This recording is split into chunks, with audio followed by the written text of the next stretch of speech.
Let's do it. Out to the right. 5 seconds to go in the first half. Dante fires deep to the left. Moss caught it at the 11, but now he pitches it to Mo Williams. Touchdown! You gotta be kidding me!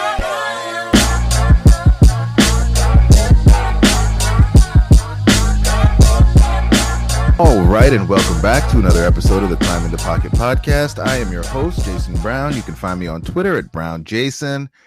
And we got the full crew. We got everybody back. Ginka's not at the movies. JR is at like 90 or so percent. The voice is coming back. Teddy's been walked, so Miles shouldn't have to take any breaks in this pod. We ready. We got free agency. We got some stuff to talk about. So let's introduce the fellas. JR, my man. How you doing? Voice sounding a little bit better. Yeah, man. You know, I'm back to sounding like Barry White, so I'm good to go now. Hey, man, oh boy. He said Barry White. Oh, man. I'm back to sound. Hey, I'm about to log out real quick, yo. I'm back. My Barry White voice is back. Oh, boy. JR sings to himself watching tape. Like now the true story comes out. JR hasn't been listening to slow jams. JR been singing them slow jams while he watches tape. Now we know. Well, all right, Miles, you got a tough act to follow, man. Yeah, what's going on, bro? How you doing? Pretty good. Just chilling. Wife got back from New York yesterday. Oh my goodness! And you found time for us. All right. Well, let's make this quick then, gentlemen. Let's get through this. So, Miles can go say what's up to Mrs. Miles. So, Prince, how you doing? Yo, man, what's going on? How you doing, my man? What's going on? I mean, it's been a stressful couple of days, at work and whatnot. But free agency started, so let's hit it. All right. And with that, let's just get right down to business. So obviously, yes, today is a big day. The Vikings signed Kirk Cousins officially. We had some press conferences. We had some meme-worthy photos that happened. I think we already won the Super Bowl, according to some parts of Vikings Twitter. But before we get too far ahead of ourselves, before you can get to the playoffs, most teams start off with the goal first of winning their division. So obviously, the Vikings have made the big splash. We have Kirk Cousins coming in. But before we get into all that, I figure we'll take a look around the NFC North, talk about what the other teams have done, and really get y'all's perspectives on kind of how the other teams' moves that they've made to date really stack up to what the Vikings have done, and really get y'all's thoughts on all of that. So, JR, you had a bit of a tweet storm a couple of days ago talking about the moves the Bears have made and what they're kind of building around Mitchell Trubisky. So, the Bears will be our first stop in the NFC North. What are your thoughts on everything that they have done, and what's your favorite move for them so far? Yeah, I absolutely love what they've done. I think they're building a good culture and a good foundation. The biggest thing that they needed to do entering this offseason was to find a head coach that was tailor-made or fit the strengths of their new franchise quarterback in Mitchell Trubisky. And that's exactly what they brought in with Matt Nagy, who is an Andy Reid disciple, comes from the Andy Reid tree. Called some games for them last year for the Chiefs as their offensive coordinator. So he has that coordinator experience. Now, what I did like most about them bringing him in is now that they're building a roster that's tailor-made for Mitchell Trubisky. And, adding guys like Allen Robinson, who I think has the capabilities of being a number one wide receiver. Yes, he is coming off the ACL injury, but I thought he was one of the better options on the market, and he can be that go-to guy. We all know he's not very fast. He only ran, I believe, a 4.6 when he was coming out, but he's known more of as a possession guy, a go-up-and-get-it guy who has that outstanding catch rate. He's a pretty good route runner for the most part, and I think he can be that number one option for Mitchell Trubisky. Then right after they did that, they kept bringing in weapons for Trubisky and bringing in Trey Burton, who was a very popular name on this podcast and even a guy that we wanted to add to the Vikings offense, but the Bears ended up getting him. And I think that's a guy that's a plug-and-play starter at the tight end spot for them from day one, that flex-out guy that they can use as a receiver or in line, who's a very good route runner and really hasn't broke out yet because he's been behind Zach Ertz and Brent Selleck in Philadelphia. But now he can be that main guy as he is the top tight end on their team. And the next thing that they did was they got that field stretcher to complement Allen Robinson and Taylor Gabriel, who is one of Miles's babies, is one of his favorites. Taylor Gabriel is that field stretcher, that guy that can take the top off the defense, take the roof off the defense, and be that deep threat that they need to be explosive for their offense. They lost Mike Glennon, but we all know that's not really a big loss. But they did need a backup quarterback, and they went out and got Chase Daniel. Did you say they lost Mike Glennon, or I thought they just like literally kicked him to the curb? Yeah, they kicked him to the curb, but that was their backup quarterback, and they added the biggest thief in the NFL in Chase Daniel. Chase Daniel makes a living off Andy Reid coaches. He's made a living off Andy Reid coaches, and now he goes to another Andy Reid disciple with the Bears. And so they signed him to, I believe, a one-year deal. I'm not sure for how much it was for to be their backup, but I mean, it's a good decision by them, because we all know backup quarterback is very important in the NFL now. And the guy that they signed today that I really liked to a one-year deal was Aaron Lynch. They've lost guys like Willie Young and Pernell McPhee, so they needed some edge help. And we all know Leonard Floyd hasn't been the most healthiest player in the past few seasons since he's entered the NFL. Lynch is that young guy. He's only 25 years old, and he had a very large sack production in his first 2 years in the NFL, and he hasn't lived up to those expectations since, but maybe he can break out with the Bears. So adding all those guys, I think, was very good for the Bears. All right. So with all that said, the Bears have done a lot. They made a lot of moves. People really, especially like in the fantasy football community, they love, the addition of the weapons around Mitchell Trubisky, as he's now known as a professional. I guess if you're kind of ranking the Bears moves on a scale of, say, 1 to 10, what you giving them, JR? 10 by far. I think it's a 10 by far. Wow. By far. You get a guy like a number one receiver and Allen Robinson. You get a guy like Taylor Gabriel. I always thought they needed to add 2 guys to their receiving core, and then you get that through free agency. And you can even add another guy through the draft, because there's no reason that they should count on Kevin White going into the season. He should be a ghost at this point. You have to have zero expectations, and anything that he gives you to this point should be an incentive. I don't think they can count on him at all going into the season, and whatever they give him or whatever he gives them is just an added boost at this point. So they really need to treat him as if he's not there, and they need to keep stocking their receiving core. So I give it a 10. I love what they did. I think they've had one of the better free agency periods of any team, in my opinion. They're not going to win a whole bunch of games this year just because the division is so tough, but they're taking those steps and building up that foundation to be a good team, in the distant future, maybe 2 to 3 years down the road. Okay. All right. I like that. Well, let's move things right on along here. Next team up in the NFC North we're going to talk about here is the Detroit Lions, who seem to have a rule that, if you are old, they are interested. So, Miles, why don't you walk us through all of the elderly folks the Detroit Lions have brought in to take a look at this free agency period and give us your thoughts on how they're doing. Yeah, well, it looks like they're closing in on reaching a deal with Frank Gore, which, the oldest player in NFL history at running back. I don't know how he's still going, and I don't know how teams are still like, yeah, let's go sign him and make him a feature back, but it is what it is. Happy for him. Let him come to Detroit and face the Vikings, and good luck. So I think that's so far probably arguably maybe their biggest move. They haven't done too much. I know they ended up getting rid of Eric Ebron, former first round pick, tight end. He was like the 10th overall pick in 2011 or one of those years. Y'all know what I'm talking about.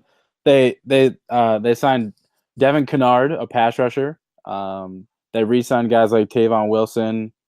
And then ended up going after a corner, Deshaun Shedd from Seattle. And like I said, they haven't done too much. It sounds like they're pretty content. I know they went pretty hard at free agency last year, shoring up their offensive line and making moves like that. So I think and extending Matthew Stafford. So I think they're pretty content this year to go into the draft to shore up a lot of the positions in need that they have. Sounds like they're pretty quiet. So I think, which I don't blame them for doing. Like, I don't think there was anybody. There obviously there are players that they could go out and get and make a splash move. But I feel like the roster that they have, I think they're looking to continue to build it up through the draft. Kind of like what you're seeing from a lot of, a team like the Vikings is, you have a lot of core pieces in place. Let's go take care of the rest instead of overspending at certain positions. Let's go take care of it through the draft and, build that youth and build that depth. So I kind of think that's their plan, and I like it. So I think what Detroit's done so far is I'm they're kind of head scratchers. Some of the moves they made, like the Frank Gore signing and guys like Deshaun Shed, but I mean, they may work out, they may not, but why not take a shot at some of these proven guys? Okay, all right. So you sound a little bit less excited about what Detroit has done than JR was with Chicago. So same question for you. Scale 1 to 10. Where are you ranking what Detroit has done thus far in this free agency period? I mean, I'll give it a 5 just because free agency. Well, I mean, I know that a lot of players have been signed already, but I'll give it a 5 just because I think they shouldn't just be punished for not doing stuff, because not every team's going to be aggressive in free agency, and I think that's okay. And I think they have a good enough roster to where overspending in free agency might not have helped them. So I'll give them a 5, right in the middle. Okay. All right. Good stuff. And, Saxy Prince, we'll say last but certainly not least, because we're going to talk to you. So I don't want you to feel like you're the least, but you have to talk about the Packers. So that's kind of the least. So I don't know. I don't know where I'm going or what I'm trying to say there. I just didn't want you to feel like, you were the least of the people talking tonight, Prince. So Packers, free agency. In the olden days, the Packers really didn't do anything at all come free agency. They basically just signed their own dudes and went to the draft. A little bit different this time around. I guess, what are your thoughts on what they've done so far, Saxy Prince? Yeah, they've actually, in previous years, they really didn't move at all, but they're making a lot more moves in this offseason. Not a lot, which I think is okay, because I think they're going to lean a little bit more on the draft. But, some key moves that they've made. They obviously traded for Deshaun Kaiser, and I think he's really going to push for a potential Aaron Rodgers successor, or even just, really push for that backup position, because he is going to be fighting Brent Hundley, and I think Callahan. I forget what the other guy's name is. I want to say it's Callahan, but I can't really remember. So that was I actually heard. Were you going to say Bo Callahan? No, I was going to say. I forget his name. No, I forget what his name is, but the backup, the other backup that was there. And I actually really like the Deshaun Kaiser move, because I think it's still Callahan, yeah. It's Joe Callahan, not Bo Callahan. Joe Callahan, yeah. I mean, Ben Affleck, right? Yeah, Ben Affleck, right. I said it before. I did really like this move. I think it was obviously, you might have yourself a project that you can grow maybe more short term, and obviously see how he is in the future. And Rodgers is going to get a little bit older. I don't think he's going to slow down anytime soon, but it's just good to have a guy that you can start really learning behind, a great like Aaron Rodgers. Another move that the Packers made, they obviously brought in Jimmy Graham. I don't think Jimmy Graham is what he used to be, especially what we saw in New Orleans. You only really saw sparks of that here and there when he was with the Seahawks, but it's going to be another weapon for Aaron Rodgers, and I think that's probably their MO. Let's just keep giving Aaron Rodgers more and more weapons. Even if they are a little bit older, even if they're not in their prime anymore. A notable move that wasn't necessarily a signing is actually on the other side of it, is they actually released longtime Packer Jordy Nelson. Now, all of us on this pod actually really, really love, Devontae Adams. So we think that he could be, their next, great wide receiver, and you still have Randall Cobb on that. Beast. So, I mean, Rodgers Adams is a beast. Yeah. Exactly. So you still have Rodgers still has weapons. He still has, those two as a really nice 1-2 punch. They may obviously look to add another piece in the draft to just further bolster that wide receiver core. And then the last signing that you saw with more recently was Mo Wilkerson. Continuing to improve that defense that I think it really, really needs the help to really stay. Their offense is always going to put up points. So I wouldn't be surprised if they still lean heavy offense for the rest of either the draft or just like some more offseason signings and whatnot. But I think one thing that needs to improve is they definitely need to help keep them, more competitive in postseason, is they are going to need to fix that defense. So I would look for them to sign another corner. I think they lost Demarius Randall. They traded him. That's how they got Kaiser, I believe. And they need another corner. They need safety help. Maybe a linebacker or two. I think Clay Matthews is starting to slow down a little bit more. Starting. So yeah, exactly. I was trying to be nice, but no need. But I mean, at the end of the day, number 12, Aaron Rodgers, he's still going to make that team competitive. I still see them being a postseason team, in 2018, just because he's always going to make them competitive. It's like LeBron James, always going to give them a chance to get into the postseason. I'm saying this very begrudgingly, by the way. But at the end of the day, I was just going to be quiet and let you go and say nice things about quarterbacks. It was very strange. It's very strange.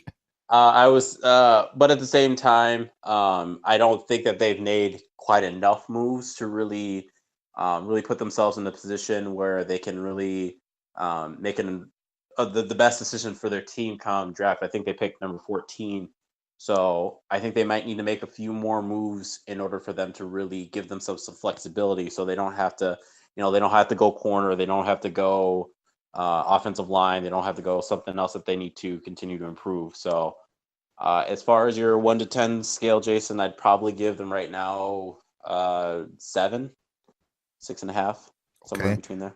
And so that seems fair. And there's one point that you brought up that I actually want to get. I want get JR and Miles' opinion on, because I've seen it a couple of times on Vikings Twitter where folks are talking about the Jimmy Graham signing and basically been saying, Jimmy Graham is washed. Jimmy Graham can't really play anymore. He's soft. He didn't really do too much in Seattle.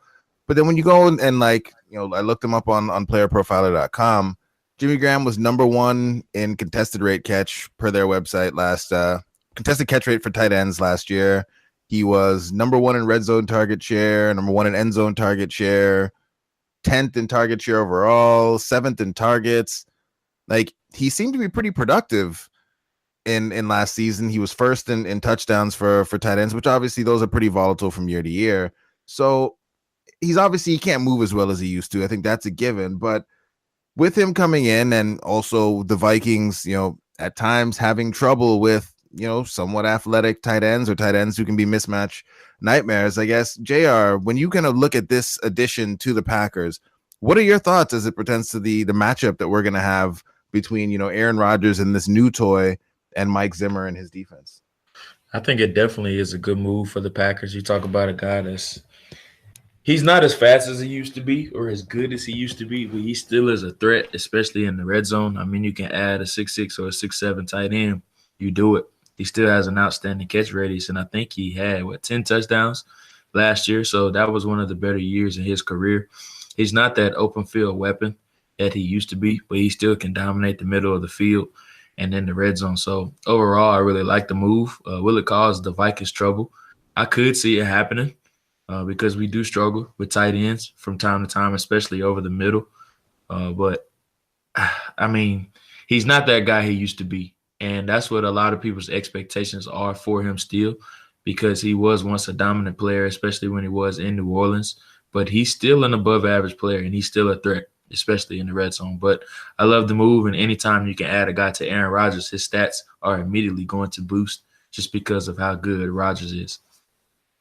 All right. Miles, I guess any take for you in terms of what Jimmy Graham means to the for the Packers in that matchup, and do you see it as an issue, or do you think that that's something that, given the matchup happen or the addition happened so early in the offseason that, you might see the Vikings maybe make a move to try to counter something like this? No, I think it's a good move for them. I think it's a good counterpoint to releasing a guy like Jordy Nelson, because he's a guy that worked in the slot quite a bit, especially as of late. Later in his career. So I think that's what you'll see a lot of Jimmy Graham do. And I think they envision kind of the Jermichael Finley style, what they used to have with their tight ends before they went through this hiatus. So I think they're excited about it. I think he's a matchup nightmare and a problem. The one thing that we know he can't do and won't do is block.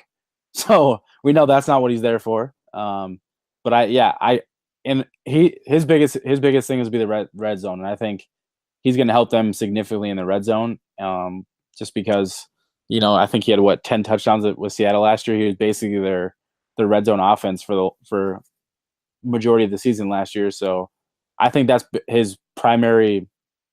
That's where I think he'll primarily be used and be the most efficient. I don't think he can't really stretch the field like he used to, like Jared talked about, and he can't run away from linebackers the way he used to. And he's bigger than safeties, but his route running and everything, he's not as twitchy. So I think it's gonna be a lot harder for him to win consistently the way he used to. Okay. All right.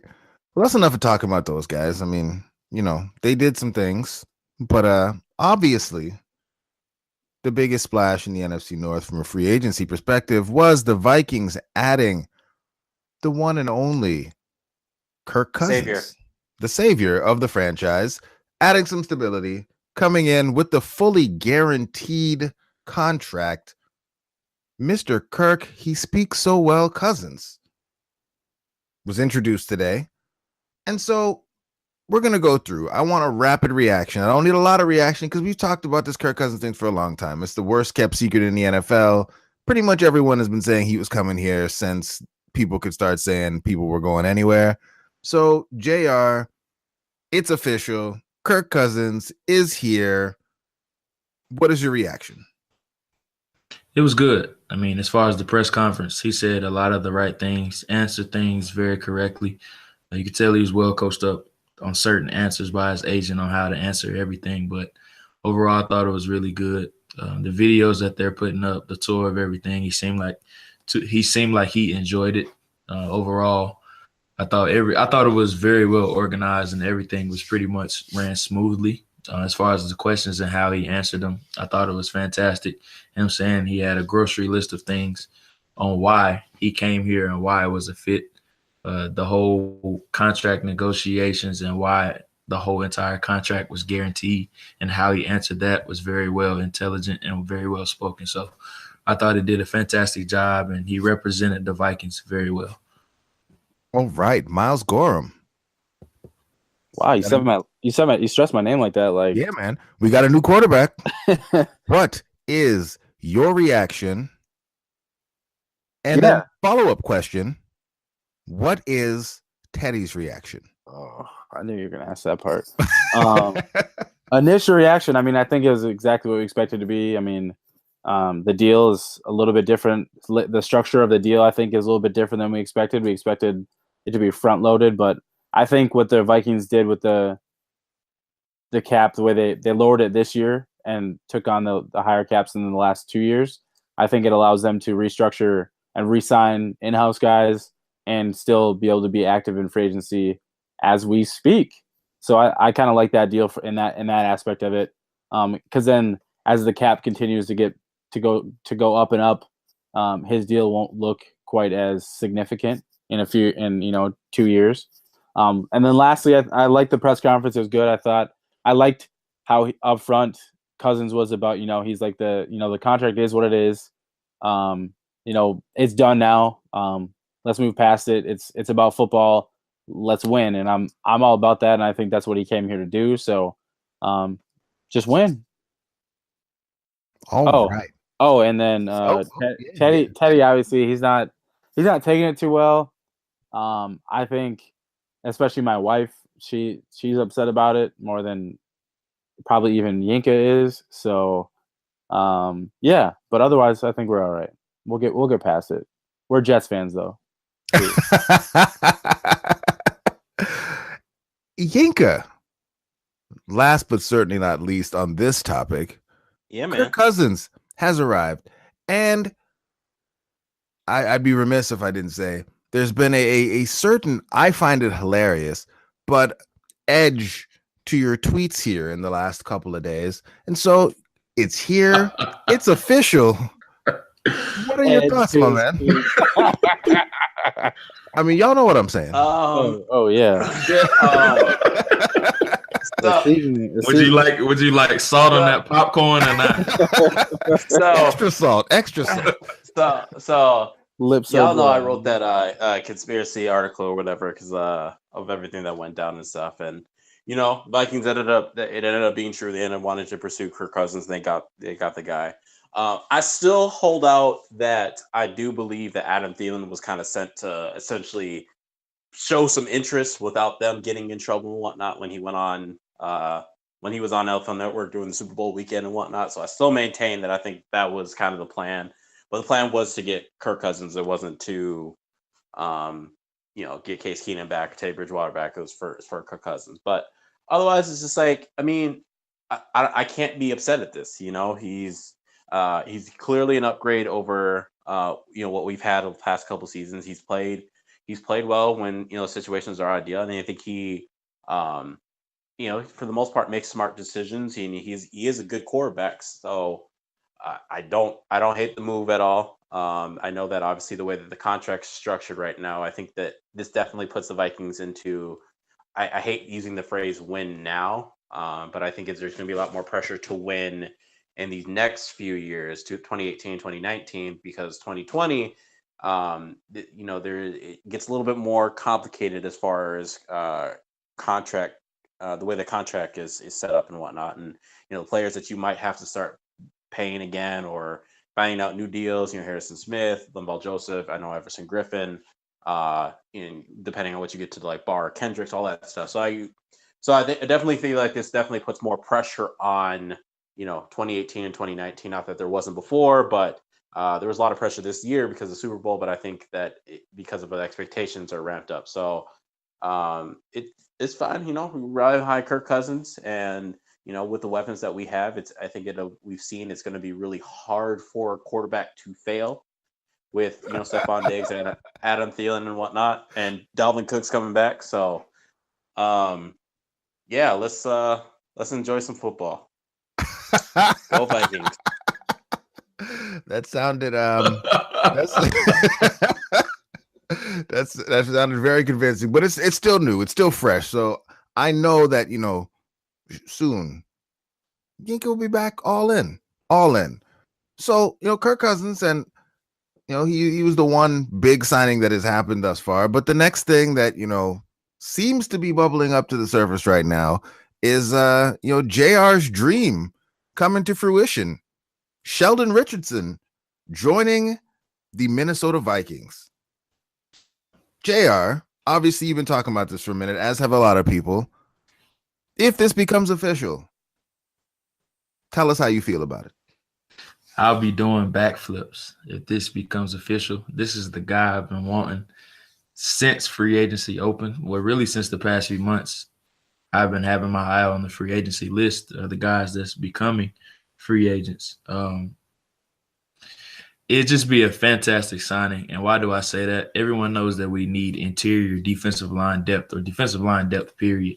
Our second unit, they're not very proven to this point, and they're just not as talented as the first group, of course, but it's a very steep drop-off from that first group. And you saw that because Andre Patterson didn't trust those guys to go in due to the high percentages of snaps that Danielle Hunter, Everson Griffin, Linval Joseph, and Tom Johnson played a season ago. But now you send in a guy, or you insert a guy like Sheldon Richardson. Not only are you creating more depth, but you're getting an instant impact, high-level, near elite player at the position.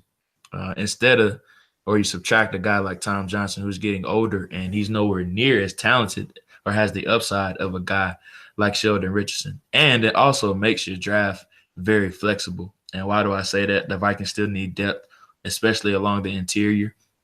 And it pushes Jaleel Johnson to your second group, he's shown some flashes from time to time.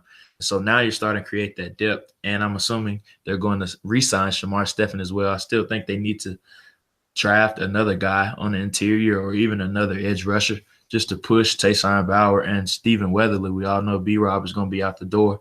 If not this year, then definitely next year when his contract expires. So Sheldon Richardson, I think it would be a high-impact signing. And to be honest with y'all, I would be more excited about adding Sheldon Richardson than opposed to Kirk Cousins. And that's not a knock against Kirk Cousins, but I've just always wanted a terrorizing defensive line. And we saw that in Seattle in years past, and we see it with Philadelphia now. And that's the one thing I've always wanted the Vikings to have. So that's why I was always so high on Sheldon Richardson. Okay, and I think that pretty much goes across the board. Everyone, excited with the possibility of a Sheldon Richardson coming in. But I want to kind of ask a question. It's something I've been bringing up with you guys a little bit here, in the group chat, in the group message. And yeah, Sheldon Richardson said he's going to come in. I think it'd be a great addition. He'll help the team out a lot. But now that we have Kirk Cousins here and he's in the fold on the team, and we know, like last year showed us that Kirk Cousins is very sensitive to his surroundings in terms of what's going on. He's not great under pressure. We have great weapons. So I know that, fantasy football analysts are losing their minds right now because the idea of Kirk Cousins, who is more talented than Case Keenum, throwing to our weapons is something that gets everyone excited. Kirk Cousins should put up good stats. Diggs should put up good stats. Thielen should put up good stats. Rudolph should put up good stats. But the one thing that we seem to be overlooking a lot in all of these discussions is the fact that we need to give Kirk Cousins a lot of help, a lot of support, a lot of surroundings. And our offensive line wasn't good last year. It was a lot better because it was straight trash the year before that, but it wasn't great last year. Pro Football Focus ranked us number 22, I think, in the league. And a lot of what allowed us to sustain offense last year was Case Keenum's ability to avoid pressure. And Kirk Cousins isn't good in that regard. And in Kirk Cousins' career, he's also been very much about, that slot receiver, middle of the field, having a dynamic weapon in that part of the field, which we really don't have right now. And so I know a lot of the names that we've been kicking around when it comes to free agents have been, Callahan from Chicago. And I know a lot of people are looking for us to bring in the Honey Badger and some other things. But, I'll start with Miles on this one.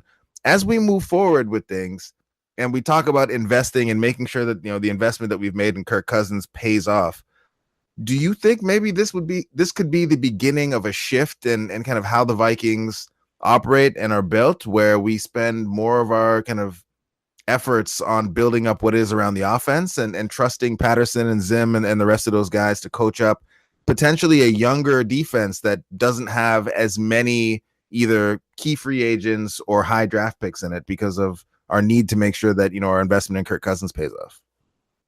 Well, so we can get into the hypothetical right now that the idea that I think they wouldn't have signed Kirk Cousins and the numbers that they're giving him over the next 3 years without at least the idea and the know that they have the opportunity to re-sign guys like Stephon Diggs, Danielle Hunter, Eric Kendricks, and Anthony Barr. Like, I don't think they make that move without knowing that they can at least, sign a majority of that group, to keep that core together. And I think the idea with that is basically, let's say you do resign all those guys on the defensive side of the ball, especially, you're locked up. Like, there really isn't like there may be small holes, like, Anderson Dejo's contract's up, all that kind of stuff. And like, you can always add corners, but overall, like if you re-sign those guys, you're set for for the next 3+ years on the defensive side of the ball in terms of your core players. So I think, like you said, the transition really does need to be focusing strictly on the offensive side of the ball because you've invested so heavily in the defense over the last four years.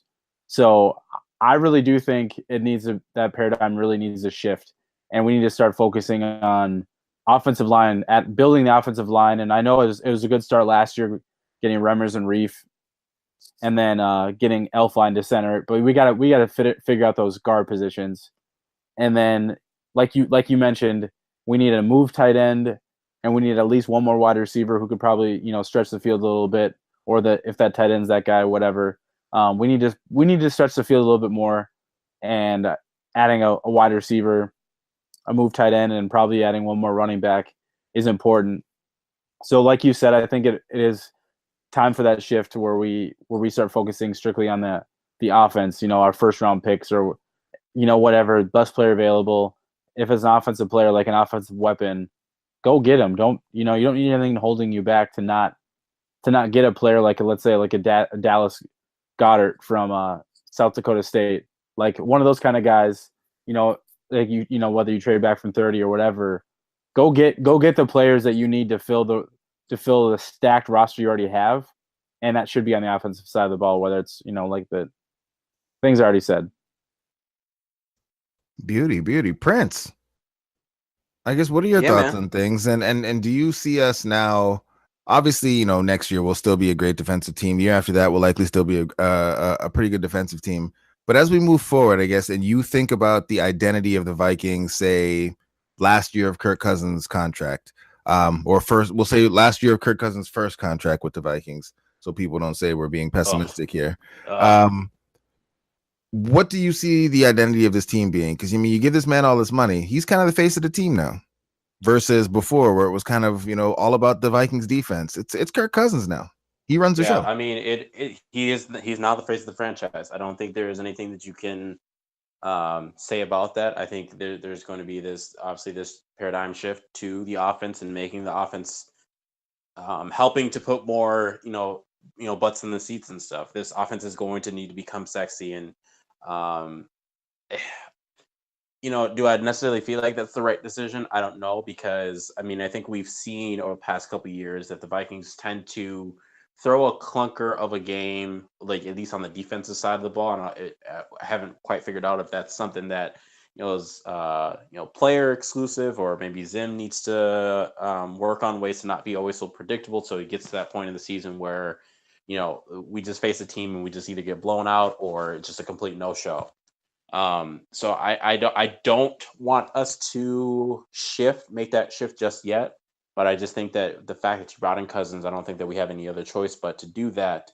And I know that the mentality is, okay, well, Zim is supposed to be this wonderful defensive-minded coach.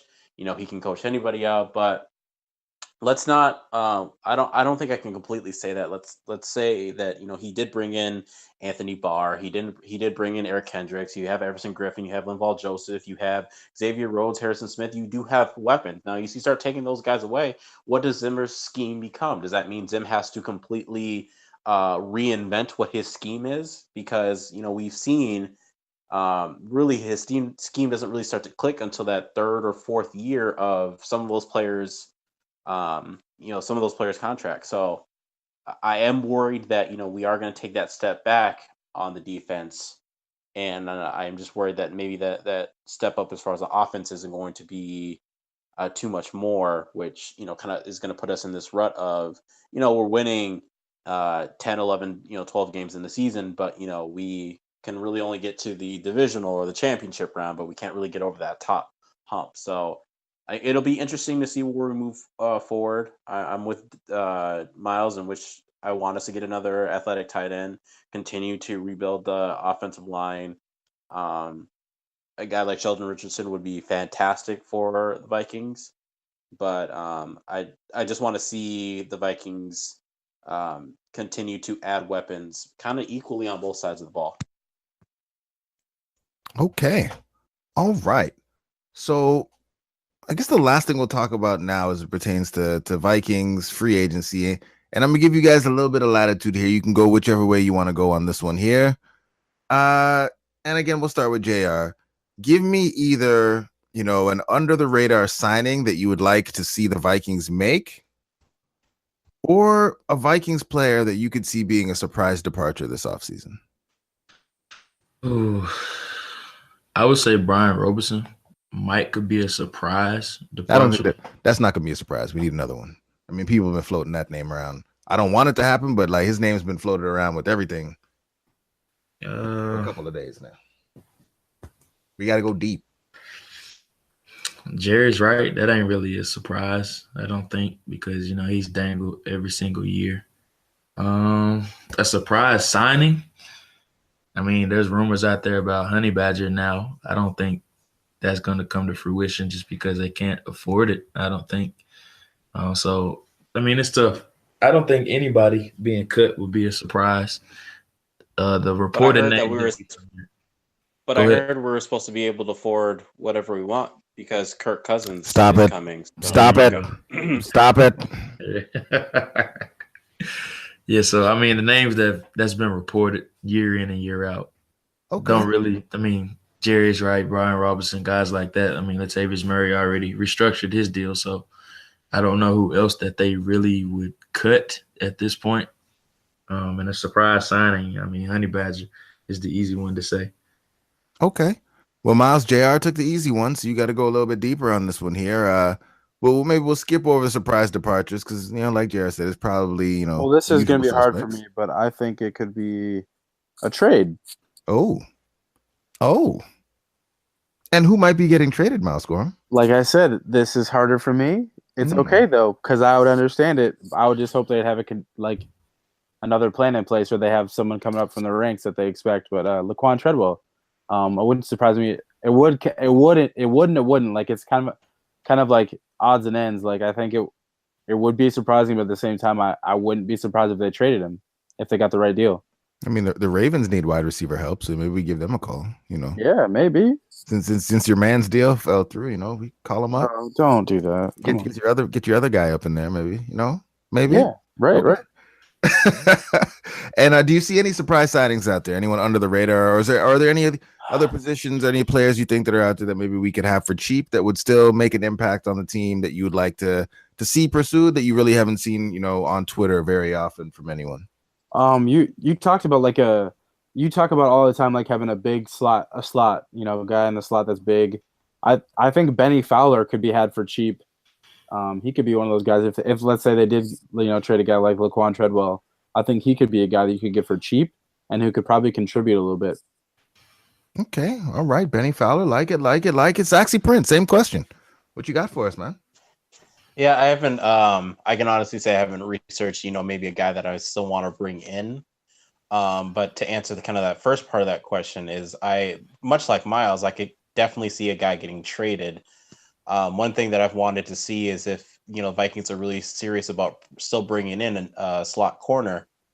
I could really see a camp battle between Trey Waynes and Mackenzie Alexander, and winner stays and loser potentially gets traded. And I know that we think that Trey Waynes kind of has that number 2 position on lock, but I don't see any reason why he should. Like he's improved. He's definitely played better this season than he has in the past. But I still think that Mackenzie Alexander could push him. And then obviously you could trade away the loser and maybe recoup a pick or two, or maybe even a player for player trade. So I guess with that, whatever player we were to pick may be kind of that player that we needed. So kind of like the Nick Eason thing that we had a couple years ago. Okay. All right. Trey Waynes. Treadwell. My goodness. All right. Well, the last thing I want you guys to do. Someone just gave me this idea. Okay. We got Andrew Sandejo. Now, what is JR doing right now? Is that JR? I know JR is on his Saxy Prince right now. It ain't me. It ain't me. What you saying, Miles? Ed on Twitter gave me the idea that what if this is the hypothetical, but if you sign Honey Badger, you cut Andrew Sandejo and save $4 million in cap space. You'd obviously have to give that money back to the Honey Badger, but that could be a surprise cut if they wanted to try to make that move. That'd be the route they'd have to go. Okay, all right. The Honey Badger. Well, I mean, JR kind of already had the Honey Badger, but okay, the surprise cut. Andrew Sandejo coming off his best season. Cold world. But last thing we're gonna do here, rapid reaction, run through, because we have focused in on the NFC North, but obviously, while we feel like we are the center of the football universe, there are other conferences, other divisions. So, Saxy Prince, you can lead us off on this one here. Very quickly, give us your favorite non-NFC North team from a free agency standpoint. Who's made the moves that you like the best so far that doesn't play in our division? Yeah, I think it's because I think this organization is really bodying the rest of the NFL, like across the board, where cutting trades or just re-signing their own guys. Philadelphia Eagles. I think that they might be the next, maybe not the next Patriots, but like the next, kind of that dynasty that's relevant and continuing to be talked about in Super Bowl contention conversation every year.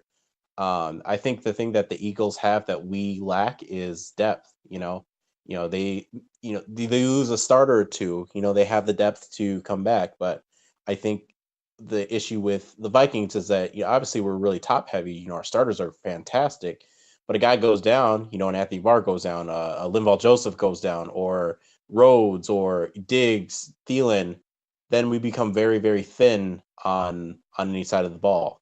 And I think that's something that the Eagles do really well. So, yeah, they're the team that I think has done the best so far in free agency. I think the rules say we're not supposed to be able to say nice things about them, but I can't really find much to disagree with there. Miles, what's the favorite team for you so far this free agency that doesn't play in our division? I think it has to be the Kansas City Chiefs for me, and I'm not even going to say I'm in agreement with trading Marcus Peters, but I think the idea of what they did trading Alex Smith to Washington for a 3rd-round pick and getting Kendall Fuller back, going and signing who's the corner that they signed from the Raiders? Someone help me out here. Jer.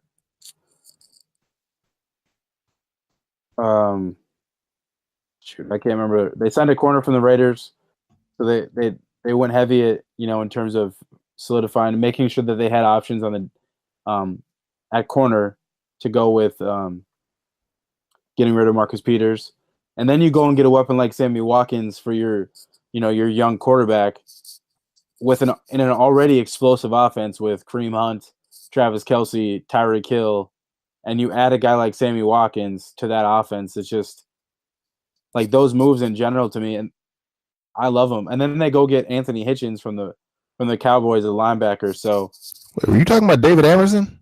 Yes, thank you. Okay. I just think it was a decent depth move. Like you had a somewhat talented corner. I know he played better in Washington, then he went to Oakland. It wasn't too great, but maybe he resurrects his career in Kansas City. But yeah, I like the moves that they made. Build around your young quarterback. Go get a guy like Sammy Watkins, Anthony Hitchens on defense, because they've gotten so much younger in the last month. It's crazy. I think someone said they don't have anybody on their roster over 30 right now. So I think that's great. So keep building through that, and then the draft they'll be able to make some moves. I know they don't have a 1st-round pick, but they can maneuver their way they have to with getting that 3rd-round pick for the Alex Smith trade and getting that 2nd-round pick for Marcus Peters. So that's next year. So never mind. Okay, so Kansas City, we got the Eagles. JR, bring us home, man. Which teams had the best offseason so far that is not in our division? I think it's got to be the New York Jets. I love what they've done. Re-signing Josh McCown and signing Teddy Bridgewater, letting those two guys compete. I still think they'll most likely end up drafting a quarterback at 6 as well. I love what they did in the secondary, signing a guy like Tremaine Johnson, gives them that number 1 corner. Of course, his price is going to be inflated because he hit the open market. Price was a little hefty, giving him $72.5 million over 5 years. So it's a very hefty price, but they desperately needed a corner. They just brought back Mo Claiborne as of last night, who's been a veteran presence for them. I love their secondary. Pairing those two guys with Jamal Adams and Marcus May gives them a really good secondary. Signing Isaiah Crowell in their backfield. So I love the veteran moves that they have signed and the other guys that they have signed as well. So not a lot of flashy signings, but, I mean, they have the draft for that, and they still have a lot of cap space as well, so they still can sign some other guys as well. Okay. Not bad. Like it. Well, I think that's it. I think that's what we wanted to cover today. Obviously, free agency's happening. News is coming in fast and furious. So who knows? We may do another show here before next week just to get y'all caught up on what's going on, give you our thoughts on that. But that's it for this week. I guess before we get up out of here, any of y'all have anything you're working on that you want to plug? Anything in the works? Or is everything just kind of on hold until free agency wraps up? Yeah, everything's on hold for me until free agency is over. Okay. Yeah, I think I want to wait another week before I kind of throw out a, too early Vikings depth chart. Okay. All right. Well, that's the show.